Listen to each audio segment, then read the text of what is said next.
Bismillahirrahmanirrahim. Alhamdulillahi rabbil alamin. Wassalatu wassalamu ala Rasulillah wa ala alihi wa sahbihi wa man tabi'ahum bi ihsanin ila yaumiddin. Ba'd. Fa nuwasil kitab Syarh Sunnah li al-Imam Al-Barbahari rahimahullahu ta'ala. Thumma qala al-musannif wal imanu bima qala Allah.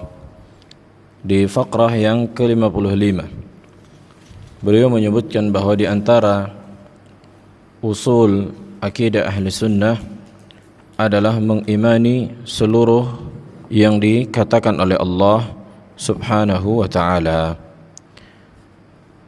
atau yang dikenal dengan rukun iman terhadap kitab-kitab. Dan ini telah disebutkan di dalam hadis al-iman bi al-kutub. Karena seluruh kitab yang Allah turunkan kepada para rasul itu adalah di antara ucapan Allah. Seluruh kitab yang diturunkan oleh Allah kepada para rasul melalui malaikat Jibril itu di antara ucapan Allah.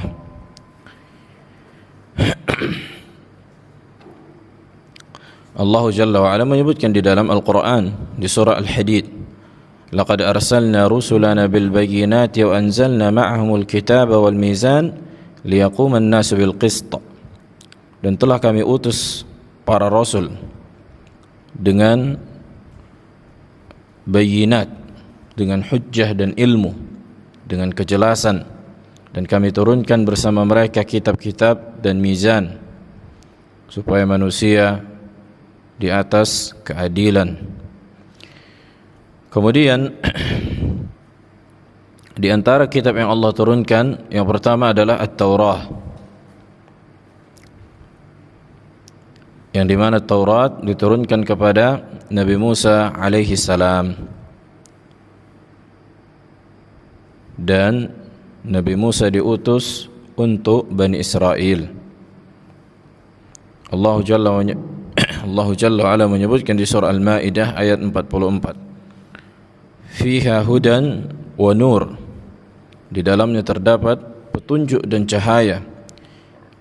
Yahkumu biha an-nabiyyun alladhina aslamu lilladhina hadu wal-rabbaniyun wal-ahbaru bima istuhfidha min kitabillah wa kanu alaihi syuhada. Kemudian yang kedua Al-Injil. Yang kedua Al-Injil diturunkan kepada Nabi Isa alaihi salam, dan Injil di antara yang membenarkan kitab sebelumnya, yakni Taurat, dan menyempurnakan Taurat. Allah Jalla wa Ala menyebutkan di surah Al-Maidah ayat 46, wa atainahul injila fihi hudan wa nur, dan kami telah berikan kepada Nabi Isa Injil, di dalamnya terdapat petunjuk dan cahaya. Wa musaddiqan lima baina yadayhi minat Taurah, dan membenarkan kitab yang sebelumnya dari Taurat. Wa hudan wa mau'izatan lil muttaqin. Kemudian yang ketiga Az-Zabur, yang dimana Az-Zabur ini diberikan kepada siapa? Nabi Daud alaihi salam. Diberikan kepada Nabi Daud. Kemudian yang keempat Suhuf Ibrahim wa Musa. Suhuf Ibrahim wa Musa, sebagaimana Allah sebutkan di surah Al-A'la ayat terakhir.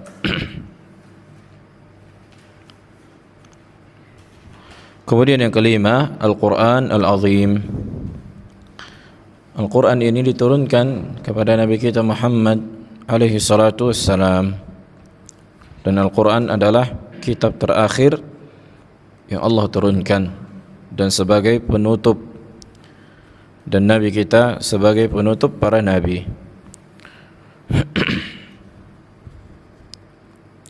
Dan Al-Quran menjadi penghapus seluruh hukum-hukum yang sebelumnya. penghapus seluruh hukum-hukum yang sebelumnya dari Taurat, Injil, Zabur, Suhuf Ibrahim wa Musa.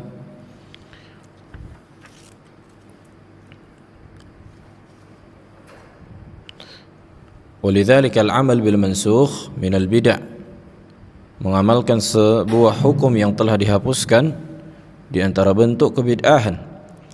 Barang siapa yang meyakini bahwa amalan yang telah dihapuskan dengan Al-Quran, maksudnya amalan sebelumnya yang telah dihapuskan oleh Al-Quran, kemudian amalan tersebut disandarkan kepada agama, maka ini para ulama sepakat kekufuran yang mengeluarkan dari Islam.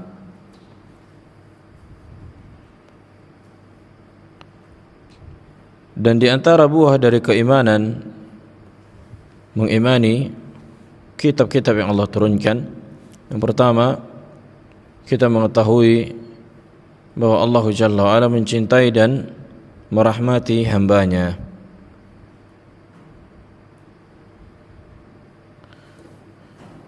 Oleh karena itu Allah menurunkan kitab. Kemudian yang kedua, tampaknya hikmah Allah Subhanahu wa ta'ala, dan setiap umat Allah sesuaikan dengan syariat yang cocok dengan mereka. Setiap umat Allah turunkan syariat yang sesuai dengan kemampuan mereka.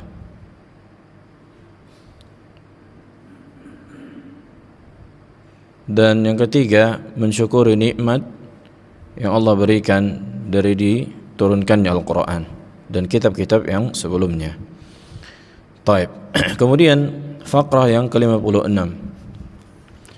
Qala al-musannif rahimahullah, wal imanu bi aqdarillahi kulliha, khairiha wa syarriha, wa hulwiha wa murriha, qad alima Allahu mal ibadu amilun, wa ila ma hum sairun, wa la yakhrujuna min ilmi Allah, wa la yakunu fil ardin, wa la fis samawati illa ma alima Allahu jalla wa ala. Mengimani seluruh takdir yang Allah takdirkan, baik itu takdir yang baik maupun yang buruk. Imma takdir itu manis atau takdir itu pahit, seperti musibah. Dan Allah Jalla wa'ala mengetahui apa yang dilakukan hamba dan di mana tempat kembali hamba. Imma fil jannah alladzi nas'alullah an yaj'alana minhum, wa imma fis sa'ir. La yakhrujuna min ilmillah, tidak ada yang keluar dari ilmu Allah Jalla wa ala. Bahkan tidak ada sesuatu yang terjadi kecuali dengan kehendak Allah, bahkan Allah yang menciptakannya. Ketika kita mengetahui bahwa tidak ada yang terjadi kecuali dengan kehendak Allah, bahkan Allah yang menciptakannya, otomatis itu diketahui oleh Allah. Dan tidaklah apapun yang terjadi di langit dan di bumi, maka seluruhnya dengan ilmu dan kehendak Allah, dan seluruhnya telah dicatatkan. Maratib al-iman bil qadar. Abu Ayyub, coba sebutkan 4 perkara mengimani takdir. Yang pertama,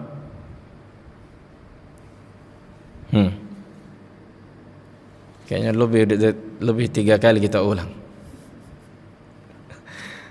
Abu Ayyub, murajaah. Yang pertama, sedikitnya 4-nya dia, bukan banyak. Masih 1 tangan kan itu, tangan jari 5.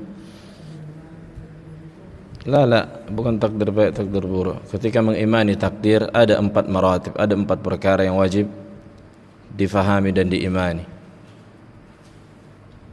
Apa saja? Yang pertama, mengimani bahwa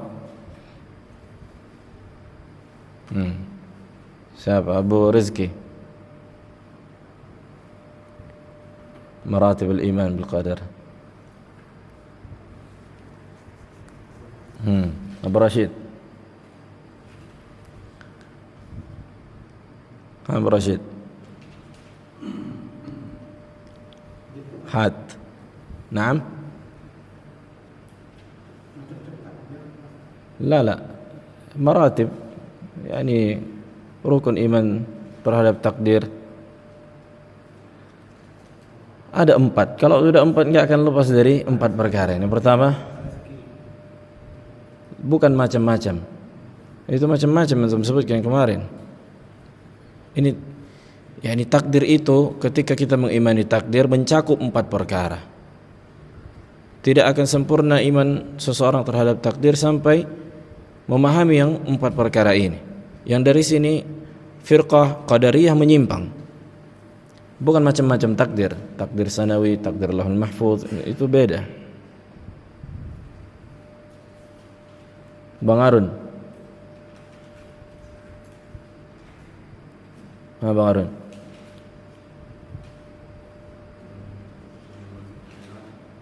Naam.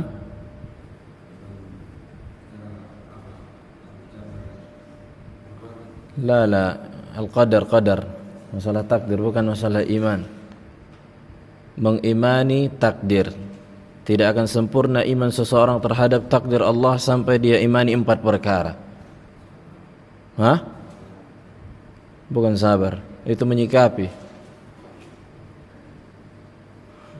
Nah, Aba Akil, indak. Yang pertama apa? Mengimani bahwa ilmu Allah sempurna, mencakup segala sesuatu yang belum terjadi dan yang sedang terjadi dan yang akan terjadi dan yang sudah terjadi. Ya'lamu ma kana wa ma yakun wa ma lam yakun law kana kaifa yakun. Nah, yang kedua, ahsant, al-kitabah, bahwa Allah menuliskan ilmunya di Lauhul Mahfuz, di takdir-takdir yang telah kita sebutkan macam-macamnya, sanawi, yaumi. Yang ketiga,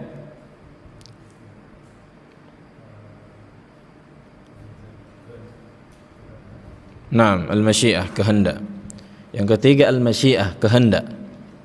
Setelah Allah ilmui dan Allah tuliskan dan Allah kehendaki. Kemudian yang keempat, al-khalq. Penciptaan. Itu konsekuensi dari masyiah sebenarnya. Sesuatu yang Allah ciptakan pasti Allah kehendaki. Oleh karena itu Ibnu Taimiyah rahimahullah membuat 2 martabah. Ilmu kitabah jadi 1, al-khalq wal masyiah jadi 1, 2. Jelas.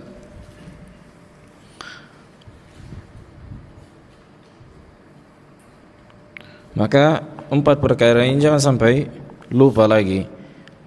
Kenapa? Karena firqah Mu'tazilah mengatakan bahwa Allah Jalla wa'ala tidak menciptakan perbuatan makhluk. Mereka mengeluarkan ilmu Allah, mengeluarkan penciptaan Allah dari perbuatan makhluk.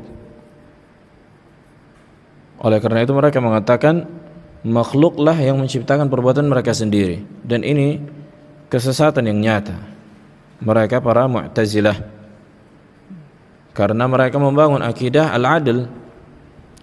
Al-adl artinya apa? Keadilan. Bagi mereka Allah tidak boleh mentakdirkan keburukan, tidak boleh mentakdirkan manusia jatuh pada kesalahan. Konsekuensinya nanti Allah akan menzalimi manusia kalau mentakdirkan manusia jatuh pada maksiat atau kekufuran. Maka tentu ini menyelisihi nas dan fitrah serta akal. Allah Jalla wa'ala menyebutkan di dalam ayat yang banyak, inna kulla syai'in khalaqnahu biqadar. Sesungguhnya kami menciptakan segala sesuatu dengan takdir. Kemudian kita lanjut, karena itu pengulangan. Qala musannif rahimahullah, faqrah yang ke-57. Wa ta'lamu anna ma asabaka lam yakun liyukhti'ak wa ma akhta'aka lam yakun liyusibak. Ini runtutan dari permasalahan sebelumnya, masalah takdir. Bahwa kita mengetahui secara yakin dan pasti bahwa apa yang ditakdirkan untuk kita tidak akan lari dari kita. Annama asabaka lam yakun liyukhti'ak, artinya apa yang telah Allah catatkan untukmu tidak akan pernah lari darimu. Wa ma akhta'ak, dan apa yang tidak Allah tuliskan untukmu, lam yakun liyusibak, tidak akan pernah engkau dapatkan dan engkau raih. Subhanallah. Dan ini hadis Nabi alaihi salatu wassalam, bahwa kita yakini apa yang kita inginkan jika tidak dicatatkan oleh Allah tidak akan pernah kita raih dan kita dapatkan. Bagaimanapun usaha kita, besarnya kita lakukan. Akan tetapi ketika kita mengimani perkara ini, bukanlah berarti kita putus asa dan meninggalkan sebab. Kita tetap melakukan sebab yang diperintahkan oleh Allah Jalla wa'ala dari perkara yang disyariatkan, dan tidak bersandar dengan usaha, menggabungkan antara tawakal dan berusaha. Inilah hakikat dari mengimani takdir yang sempurna. Oleh karena itu para ulama mengatakan tarku al-asbab qadhun fil aql. Meninggalkan sebab itu mencela akal. Tarkul asbab qadhun fil aql. Seorang yang menginginkan sesuatu dan tidak berusaha, maka dia sebenarnya mencela akalnya. Bagaimana mungkin seseorang meraih surga tanpa beramal saleh? Bagaimana mungkin seseorang yang ingin punya anak tanpa menikah? Maka Allah Jalla wa'ala telah menjadikan segala sesuatu asbab. Maka kita menjalani sebab-sebab yang disyariatkan, yang ditempuh oleh manusia. Akan tetapi jangan sampai seseorang bersandar dengan usaha dan sebab yang ia lakukan. Oleh karena itu, al-i'timad at-tam 'ala al-asbab syirkun billah. Bersandar penuh dengan sebab di antara bentuk kesyirikan kepada Allah. Contohnya seorang yang sakit, yang menginginkan kesehatan. Allah Jalla wa'ala menjadikan segala penyakit obat. Nabi menyebutkan walikulli da'in dawa. Setiap penyakit ada obatnya. Maka orang yang menginginkan kesehatan maka menempuh sebab-sebab yang disyariatkan. Dan Allah dan Nabi juga menyebutkan ma ja'alallahu asy-syifa fil muharram. Sesungguhnya Allah tidak menjadikan keharaman itu sebagai obat. Contohnya orang mengatakan udah enggak ada lagi cara kecuali minum air, minum darah ular, atau makan biawak, atau makan kalajengking dan yang semisal dengannya untuk berobat. Maka kita katakan Allah Jalla wa'ala tidak menjadikan sebab kesembuhan pada yang muharram. Kalaupun memang itu bisa menyembuhkan, maka ini muharram dan tidak disyariatkan di dalam agama. Maka wajib menempuh jalan-jalan yang halal, yang disyariatkan. Dan itu hanya sebab. Karena sebab itu bisa tercapai keinginan kita dengan sebab itu, dan bisa juga tidak tercapai. Karena apakah semua orang yang menempuh jalan yang muharram seperti meminum darah ular untuk sembuh dari asma misalnya, apakah semua yang meminum darah ular pasti sehat dari asma? Sama berarti kan? Belum tentu sembuh. Kenapa enggak ditempuh dengan cara yang halal? Nah, Nabi kita alaihi salatu wassalam menyebutkan di dalam hadis yang ma'ruf di antara kita, diriwayatkan oleh Imam Ahmad dan Tirmidzi, ketika Abdullah bin Abbas radhiyallahu taala anhu dibonceng oleh Nabi alaihi salatu wassalam di atas bighal, perkawinan antara keledai dan kuda. Kalau keledai dan kuda, kalau dikawinkan lagi jadi apa? Dia cuma sekali bisa dia. Kuda sama keledai nanti jadi bighal, enggak bisa melahirkan bighal yang lain. Nah, kata Nabi alaihi salatu wassalam, ya ghulam inni u'allimuka kalimatin ihfazillaha yahfazuk, ihfazillah tajid tujahak, idza sa'alta fas'alillah wa idza ista'anta fasta'in billah. Wahai anak muda, sesungguhnya aku akan mengajarkanmu beberapa kalimat. menunjukkan nasihat yang ringkas dan padat. Maka jagalah Allah, Allah pun akan menjagamu. Maka jagalah Allah, engkau akan mendapatkan Allah. Apabila engkau meminta, hendaklah yang pertama kali engkau minta adalah Allah. Allahu akbar. Ma'azama hadhihi an-nasihah. Idza sa'alta fas'alillah. Jika engkau ingin meminta, yang pertama kali engkau minta adalah Allah. Wa idza ista'anta fasta'in billah. Kalau engkau ingin meminta pertolongan, mintalah pertolongan kepada Allah. Kemudian wa'lam anna al-ummah law ijtama'at 'ala an yanfa'uka bi syai' lan yanfa'uka bi syai'in illa qad kataballahu lak. Ketahuilah bahwa umat, yakni seluruh makhluk apabila berkumpul dari kalangan jin, manusia, hewan, tumbuhan dan seluruhnya ingin memberikanmu manfaat dengan sesuatu, mereka tidak akan mampu kecuali apa yang Allah catatkan untukmu.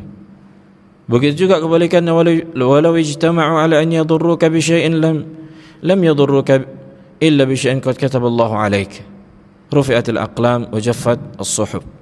Kemudian di riwayat yang lain Nabi mengatakan, wa'lam anna ma asabak lam yakun liyukhti'ak wa anna ma akhta'ak lam yakun liyusibak. Azan. Belum. Baik, kita lanjut. InsyaAllah jilid pertama ini habis hari ini. Di faqrah yang ke-59. Qala al-musannif rahimahullahu ta'ala al-imam al-Barbahari. Siapa nama beliau, Bang Arun? Al-Hasan bin Aish? La, bin Ali bin Khalaf.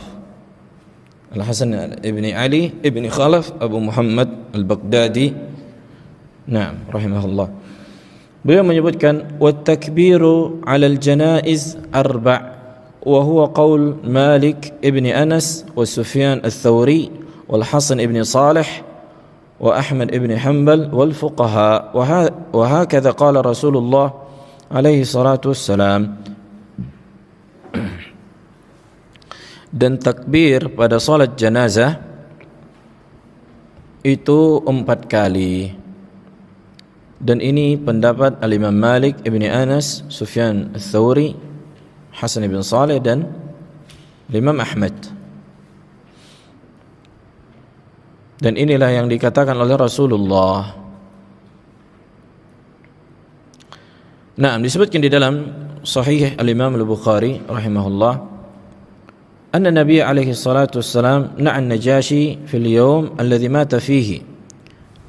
Ketika Nabi mengkabarkan tentang kematian Najasyi. Siapa Najasyi? Langsung enggak geleng kepala Rizki. Nah, ahsant. Raja Nasrani yang sebelum Nasrani wafat di Bilal al-Habasyah, yang dimana Nabi mengatakan laqad mata akhukum salih, telah wafat saudara kalian yang saleh, yang dimana Najasyi pada saat itu tidak berhukum dengan hukum Islam, bahkan berhukum dengan hukum Nasara. Ini bantahan kepada para takfiri yang mengkafirkan pemerintah secara mutlak karena anggapan tidak berhukum dengan hukum Allah. Ketika Nabi alaihi salatu wasallam mengkabarkan kepada para sahabat bahwa Najasyi meninggal, wa kharaja bihim ilal musalla. Nabi pun dan para sahabat pergi ke musalla, ke lapangan luas. Bukan musalla yang kita fahami, masjid yang kecil yang tidak memiliki mimbar dan tidak ditegakkan khutbah, yang tidak ditegakkan salat Jumat. Fa saffa bihim wa kabbara alaihi 4 takbirat. Kemudian manusia pun menegakkan saf, merapatkan saf, dan Nabi pun mulai bertakbir dengan 4 kali takbir. Hadza wajhu syahid. Dan inilah pendapat mayoritas para ulama. Inilah pendapat mayoritas para ulama.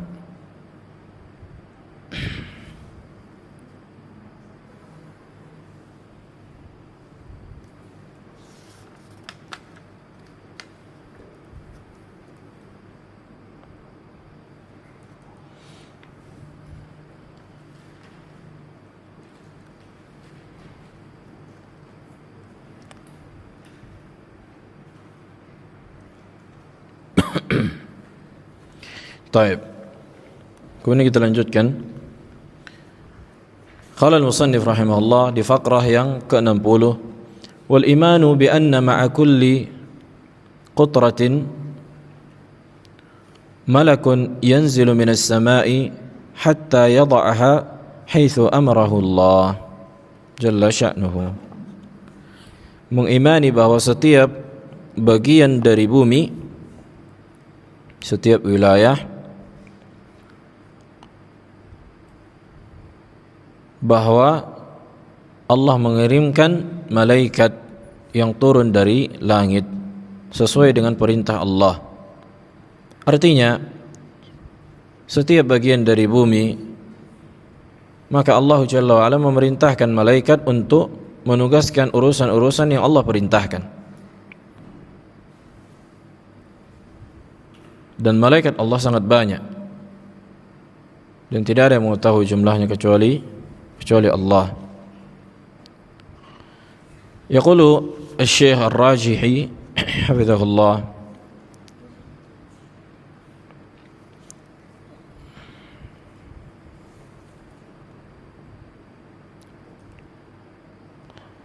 ay na'am, wal iman bi anna ma'a kulli qatratin malakun yanzilu minas sama'i hatta yada'a haitsu amarahu Allah. Mengimani bahwa setiap hujan, qatrah artinya tetesan, kalau qutrah wilayah. Ini telah kita sebutkan di pertemuan yang lalu, bahwa malaikat apa? Menurunkan air dari langit sesuai dengan perintah Allah Jalla wa'ala. Ya, ini para malaikat yang ditugaskan untuk menurunkan hujan. Bahwa disebutkan yang menurunkan hujan dari kalangan malaikat dikatakan Mikail, muwakkal bil qatr atau bil qutr, ay bil matar. Asy-Syaikh Ar-Rajihi menyebutkan, jaa hadza min qauli al-Hasan ibn Qutaibah wal Hasan al-Basri, bahwa ini di antara pendapat Al-Hasan al-Basri dan Ibn Qutaibah. وذلك أن الله تعالى وكل بالقطر ملكا وهو ميكائيل, di mana Allah memerintahkan Mikail untuk menurunkan hujan. Wa Jibril muwakkalun bil wahyi, Jibril ditugaskan untuk menurunkan wahyu. Wa Israfil muwakkalun bi an-nafikh fi sur, Israfil ditugaskan untuk meniupkan sangkakala. Fa haula'il amlak ats-tsalatsah hum ru'asa'ul malaika wa hum muqaddamuna 'alaihim. Dan mereka lah para malaikat yang tiga. Siapa saja tadi kita sebutkan? Mikail, Israfil, dan Jibril. Jibril menurunkan wahyu, Israfil meniupkan sangkakala, wa Mikail menurunkan hujan.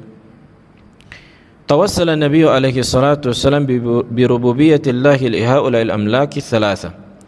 Nabi kita alaihi salatu wassalam pernah berdoa dengan doa yang sangat indah yang menjadikan rububiyah Allah sebagai wasilah dalam berdoa yang berkaitan dengan para malaikat. Diriwayatkan dari Aisyah radhiyallahu taala anha, diriwayatkan oleh Imam Muslim dari Nabi alaihi salatu wassalam ketika salat malam dan membuka dengan doa istiftah, Allahumma rabb Jibril, ya Allah, engkau adalah Rabb Jibril, wa Mikail, wa Israfil, fatir as-samawati wal ard, alim al-ghaib wa syahada, anta tahkumu baina ibadika fima kanu fihi yakhtalifun, ihdini lima ikhtalafa fihi min al-haqq bi idhnik, innaka tahdi man tasha ila siratin mustaqim. Yaqulu al-ulama, tawassala an-nabiy alaihi salatu wassalam bi rububiyyatillahi li haula'il amlaki thalatha. Para ulama mengatakan bahwa Nabi kita alaihi salatu wassalam bertawassul, dan tawassul yang disyariatkan dan dibolehkan ada 3 macam.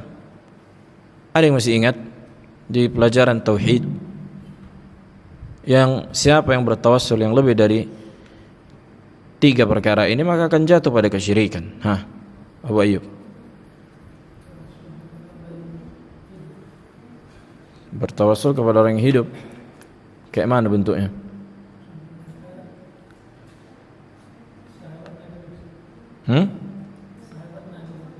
Kenapa sahabat Nabi? Jangan ragu.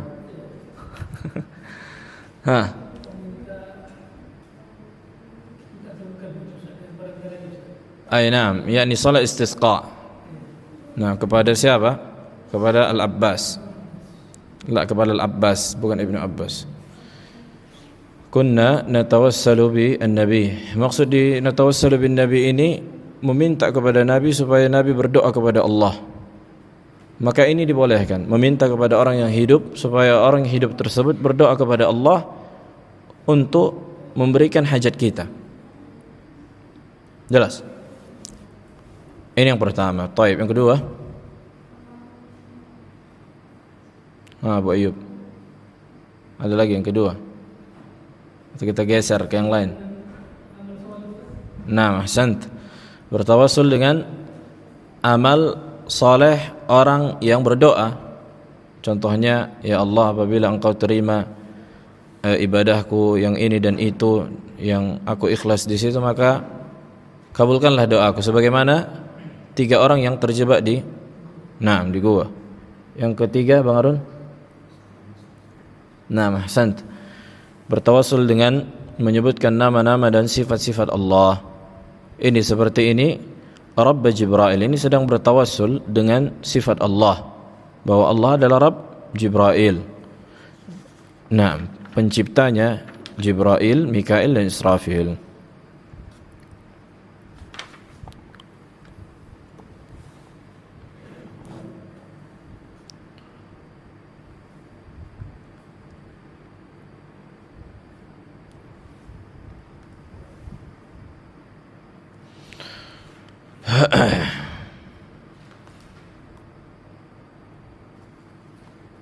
Taib. Disebutkan dari Ibnu Abbas radhiyallahu taala anhu, aqbalatil yahudu ila nabi alaihi salatu wassalam faqalu ya Abul Qasim. Ketika orang-orang Yahudi berhadapan dengan Nabi, mereka berkata, ya Abul Qasim, akhbirna 'anil ra'd. Mahu? Apa itu ar-ra'd? Petir. Kemudian Nabi mengatakan, malakun minal malaikah wukila bis sahab. Itu di antara malaikat yang ditugaskan untuk membawa awan. Ma'a makhariq min narin yasuqu biha as-sahab haitsu syaa Allah.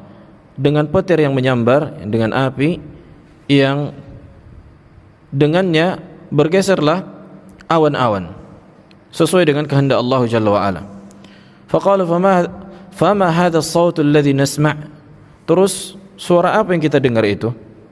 Ketika kita melihat kilat dan cahaya dibarengi dengan suara.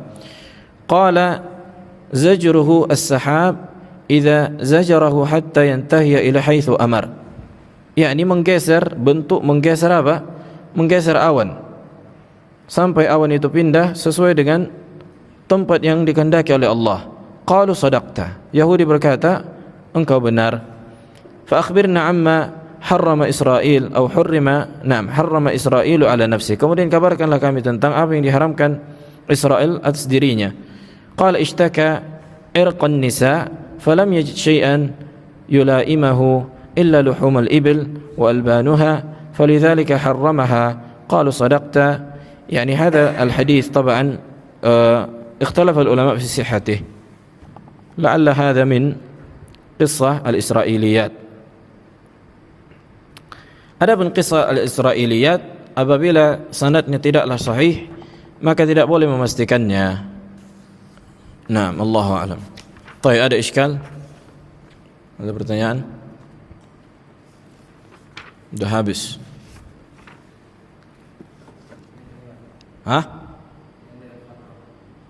Fatwa 58. Iya.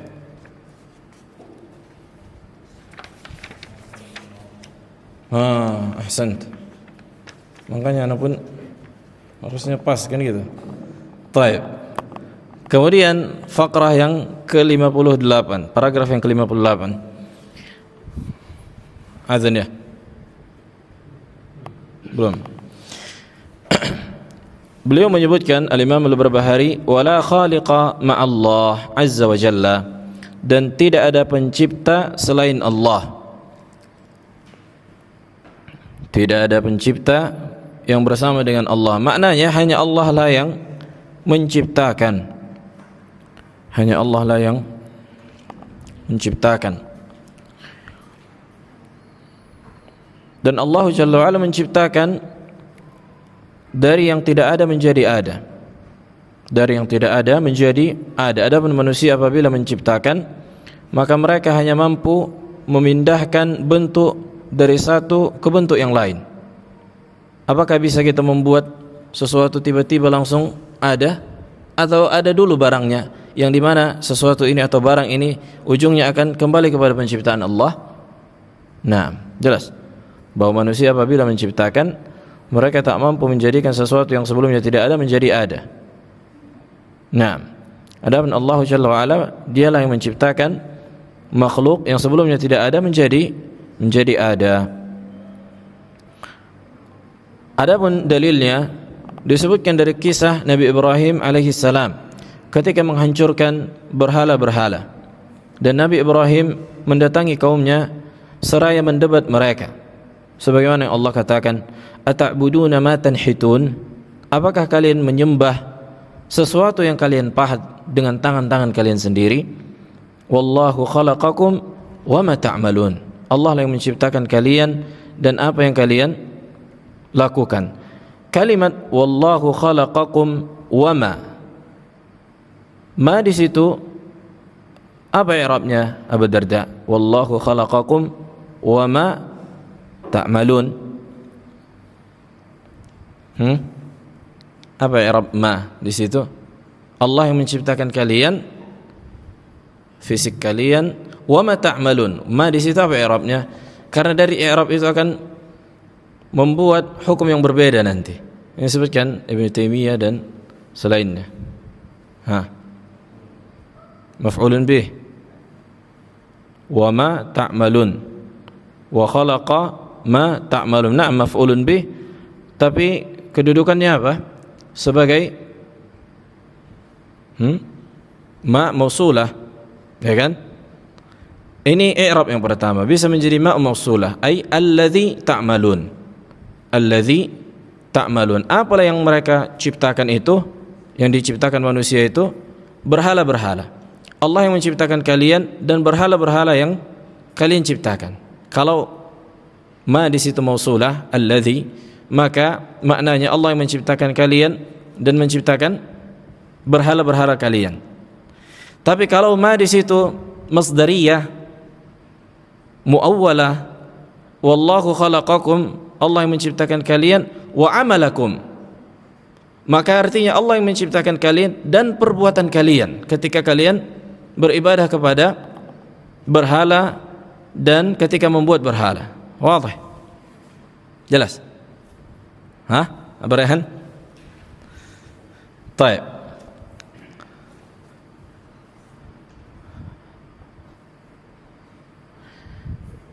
Karena orang-orang Mu'tazilah mengatakan bahwa ma di sini mausulah supaya mereka mengeluarkan perbuatan hamba dari ciptaan Allah. Karena yang Allah ciptakan adalah mereka dan berhala-berhala yang mereka sembah. Orang-orang Mu'tazilah mengakui Allah yang menciptakan kami, tapi ketika kami melakukan perbuatan ini bukan ciptaan Allah. Ini kata mereka.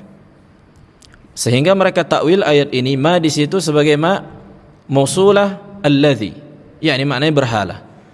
Adapun ahlu sunnah bisa membawa kepada dua makna dan dua-duanya kita rajihkan. Wallahu khalaqakum wa amalakum, Allah yang menciptakan kalian dan amalan kalian. Ini membantah siapa? Mu'tazilah yang mengeluarkan perbuatan hamba bukan dari ciptaan Allah Jalla wa'ala. Wadih? Agak dalam sedikit.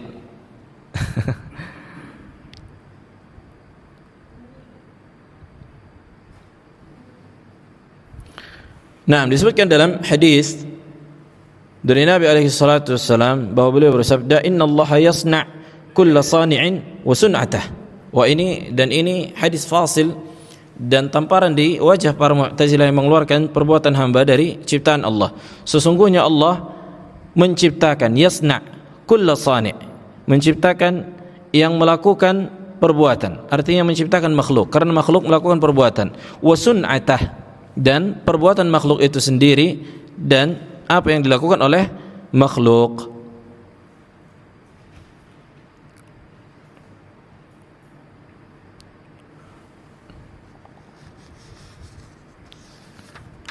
Kemudian ayat yang kedua disebutkan di surah Ar-Ra'd dan di surah Ghafir. Allah menyebutkan Allahu khaliqu kulli syai'in. Allah lah yang menciptakan segala sesuatu. Dan di ayat yang lain Allah mengatakan, "Dzalikumullahu rabbukum khaliqu kulli syai'." Itulah Rabb kalian, pencipta segala sesuatu. Pencipta segala sesuatu. Nah, ayat di dalam Al-Quran sangat banyak yang menunjukkan keesaan Allah dalam rububiyah. Dalam rububiyah. Taib, azan. Fadhal.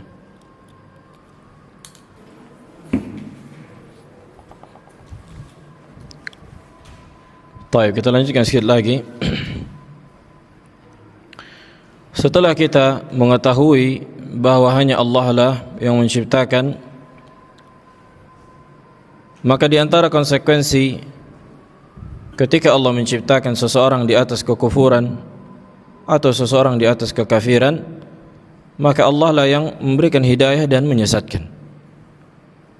Maka Allah lah yang memberikan hidayah dan menyesatkan.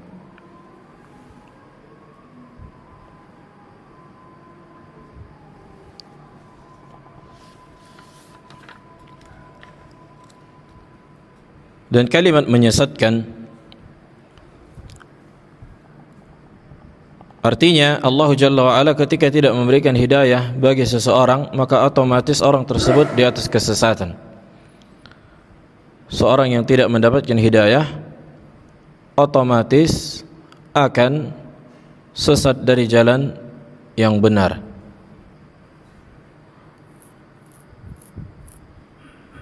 Dan tidaklah kewajiban bagi Allah untuk memberikan hidayah bagi setiap makhluknya. Bukanlah kewajiban bagi Allah untuk memberikan hidayah bagi semua makhluk. Artinya tidak wajib bagi Allah memberikan hidayah taufiq wal ilham bagi setiap makhluk. Akan tetapi Allah Jalla wa'ala dengan rahmat dan kasih sayangnya mewajibkan dirinya untuk memberikan hidayatul irsyad wad dilalah sebagai hujjah bagi manusia. Wa ma kunna mu'adzibina hatta nab'asa rasula. Dan tidaklah kami mengazab sampai kami utus para rasul, yang dimana dengan melalui para rasul Allah menegakkan hujjah, dan hujjah adalah hidayatul irsyad wad dilalah. Masalah hidayah ini harus mungkin tentang pembagiannya. Hidayah terbagi menjadi dua, telah kita sebutkan. Yang pertama hidayatul irsyad wad dilalah, sifatnya ilmu, teori. Dan hidayatul at-taufiq wal ilham, yang sifatnya apa? Lapangnya dada serta pertolongan Allah kepada hamba untuk mengamalkan ilmu yang sampai kepadanya. Jelas, seorang akan diazab ketika hujjah sampai kepadanya dan dia tidak menerima hidayah, taufiq wal ilham na'am. Kenapa? Disebabkan kebenciannya. Allah Jalla wa'ala bukan wajib bagi Allah untuk memberikan taufiq dan ilham, tapi Allah mewajibkan atas dirinya untuk menjelaskan, untuk memberikan hidayah al-irsyad wad dilalah. Oleh karena itu Allah mengutus para rasul, Allah menurunkan kutub. Ini sebagai bentuk rahmat dan kasih sayang Allah. Tapi apakah wajib bagi Allah menolong setiap orang untuk bisa menerima ilmu yang datang dari Rasul? Apakah wajib bagi Allah untuk menolong? Kan itu hidayah taufik wal ilham, hakikatnya pertolongan Allah kepada seorang hamba untuk mengamalkan ilmu yang sampai kepadanya dari para Rasul. tidaklah wajib. Contohnya Fir'aun. Allah telah, di antara bentuk kasih sayang Allah kepada Fir'aun ketika dia masih hidup, Allah mengutus siapa? Nabi Musa dan Harun. Bahkan memerintahkan Nabi Musa dan Harun untuk berkata lemah lembut. Idhhaba ila Fir'aun wa qula lahu qawlan layyinan la'allahu yatadhakkar aw yakhsha. Kurang kasih sayang apa lagi Allah kepada Fir'aun ketika dia masih hidup, sampai Allah mengutuskan Nabi Musa dan Nabi Harun kepada Fir'aun untuk berkata lemah lembut. Akan tetapi Allah tidak menolong Fir'aun. Disebabkan apa? Kecongkaan Fir'aun, hatinya yang rusak. Allah tidak lapangkan dadanya, tidak Allah tolong dia. Padahal apabila sekiranya Fir'aun yakni tawadhu di atas kebenaran dan menerima kebenaran, maka Allah akan menolongnya. Tapi tetaplah takdir Allah Jalla wa Ala, dan bukanlah kewajiban Allah untuk memberikan taufik kepada Fir'aun, sehingga ketika Fir'aun diazab itu disebabkan pilihannya di mana ia memilih kekufuran.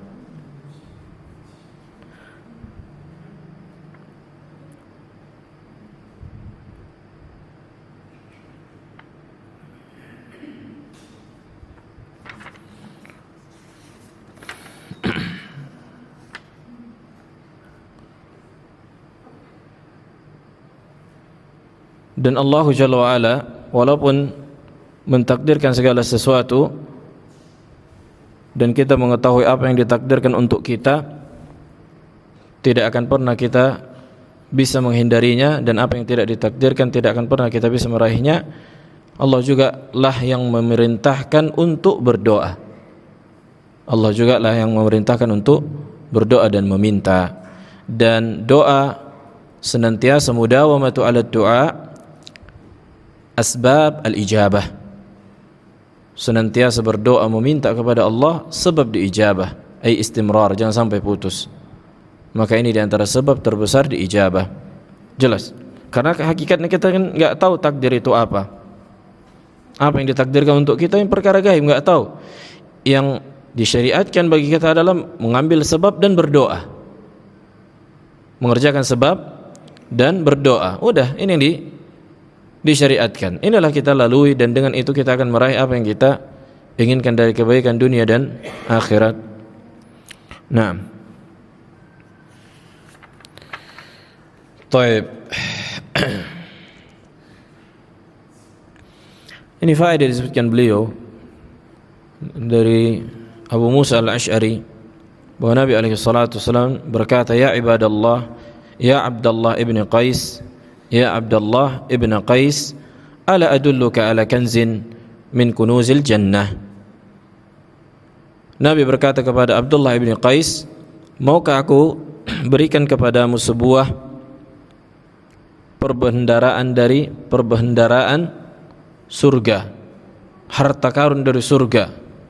Faqultu bala ya Rasulullah. Dia mengatakan tentu ya Rasulullah. Qala qul la haula wala quwwata illa billah. Katakanlah la haula wala quwwata illa billah. Beliau menyebutkan fafihi al-i'tiraf bi annahu la sani' ghaira Allah. Maka di dalam ucapan la haula wala quwwata illa billah terdapat pengakuan tidak ada yang bisa menciptakan, yang menolong kecuali Allah Jalla wa Ala. La radda li amrih wala mu'aqqiba li hukmih. Tidak ada yang bisa menolak perintah dan ketetapan Allah, dan tidak ada yang bisa mengganti-ganti apa yang telah Allah takdirkan. Allahumma la mani' lima a'tait wa la mu'ti lima mana'at. Naam. Baik, ada pertanyaan? Ini kitab satu jilid lagi, bukan habis.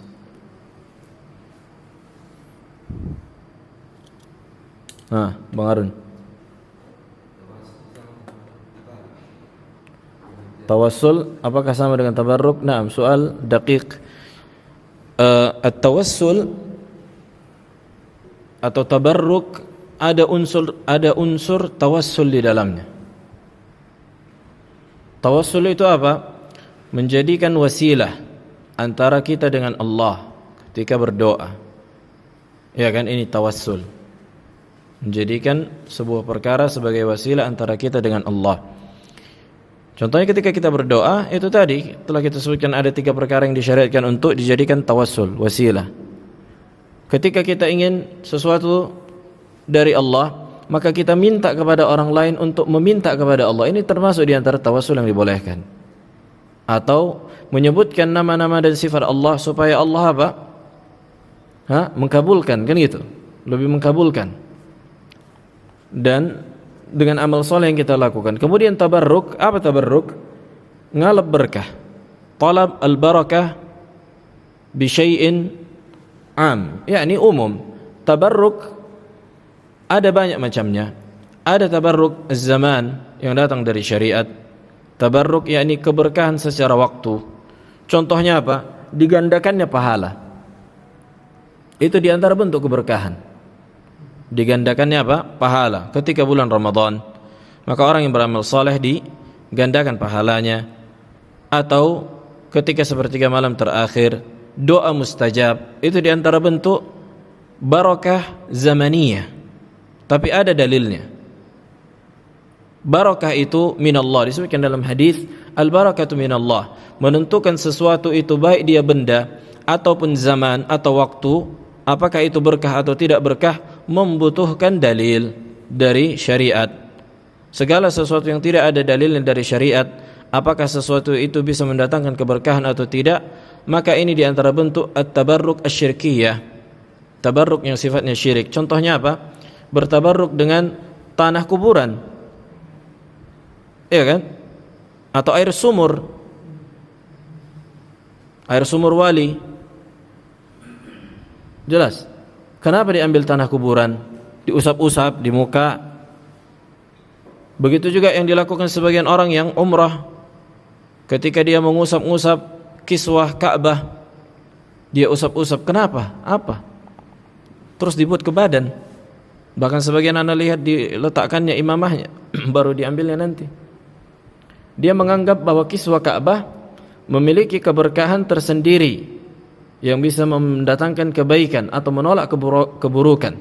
Maka ini membutuhkan dalil. Apakah ada dalilnya? Tidak ada dalilnya. Berarti apa? Syirik. Apa lagi? Datangkan contohnya. Nah, Abu Ayyub. Enggak, ini masalah barakah. Contoh yang lain. Yang sering dilakukan manusia apa contohnya? Tabarruk syirki. Jelas. Jadi keberkahan itu imma dia zaman atau zawat. Imma dia zaman, waktu, atau zawat, atau zat. Ada zat, ada fisiknya. Maka ini semua membutuhkan dalil dari Al-Quran dan Sunnah.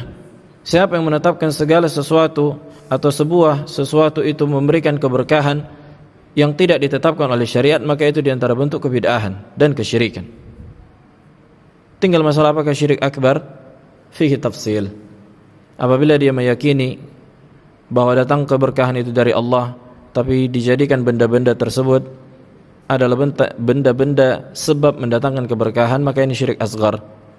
Adapun apabila ia meyakini bahwa benda tersebutlah yang bisa memberikan manfaat dan mudarat, maka ini syirik akbar. Ini telah kita sebutkan di kitab Al-Bayan Al-Awhad. Menjadikan sebab yang tidak dijadikan sebab oleh syariat adalah syirkun akbar dan tidak juga mujarrab. Kan gitu kan? Tidak juga secara penelitian ilmiah yang bisa dibuktikan secara akademis. Nah. Wadah, jelas. Naam, la syak, tidak dilakukan lagi, itu diantara bentuk kesyirikan. Bahwa memakai lobe tertentu, lobe syekh, bisa mendatangkan kebaikan atau bisa menolak keburukan. Nah, itu tidak dilakukan lagi, bahwa itu diantara bentuk kesyirikan.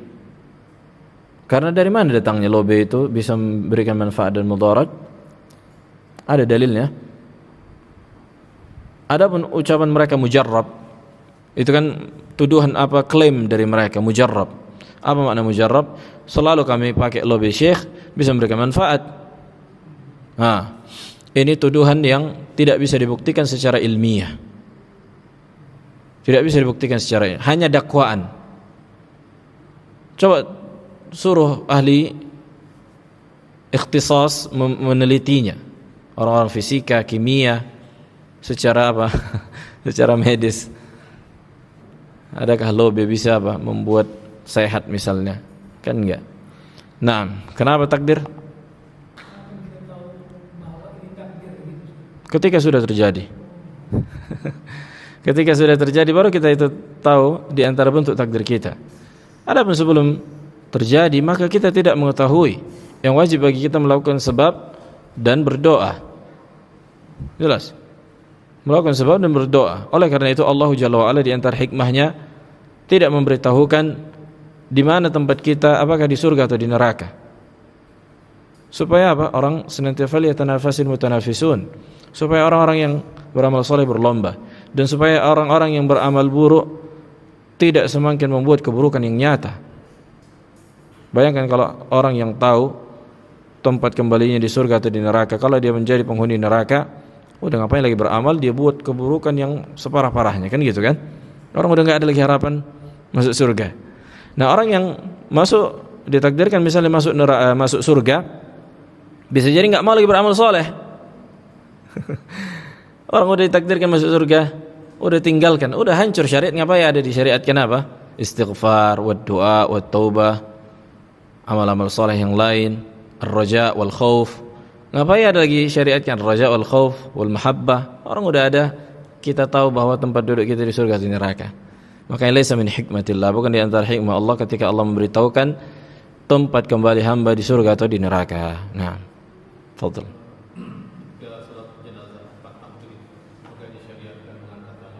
Fi khilaf bain ahli ilm, apakah disyariatkan mengangkat tangan atau tidak. Adapun dari Nabi alaihi salatu wasallam tidak didapatkan riwayat yang sharih bahwa beliau alaihi salatu wasallam mengangkat kedua tangannya.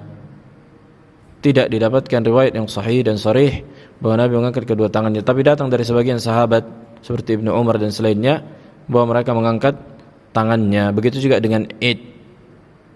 Nah, itu yang datang dengan Id.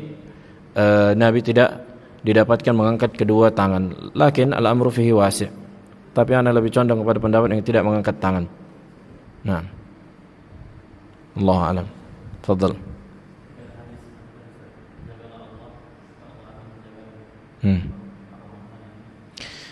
Ihfazillah ay ihfaz hududallah. Jagalah Allah artinya enggak mungkin kita menjaga zat Allah dari kemudaratan karena tidak ada yang bisa memudaratkan Allah. Maksudnya jagalah perintah-perintah Allah untuk engkau kerjakan dan jagalah larangan-larangan Allah supaya tidak engkau kerjakan. Wadah. Jagalah perintah Allah supaya engkau kerjakan dan jagalah larangan-larangan Allah, jangan sampai engkau kerjakan juga larangan. Iya kan? Artinya kerjakanlah perintah Allah dan tinggalkanlah larangan Allah. Itulah maknanya, mengerjakan apa yang Allah perintahkan dan meninggalkan apa yang Allah larang. Ilahuna alhamdulillah.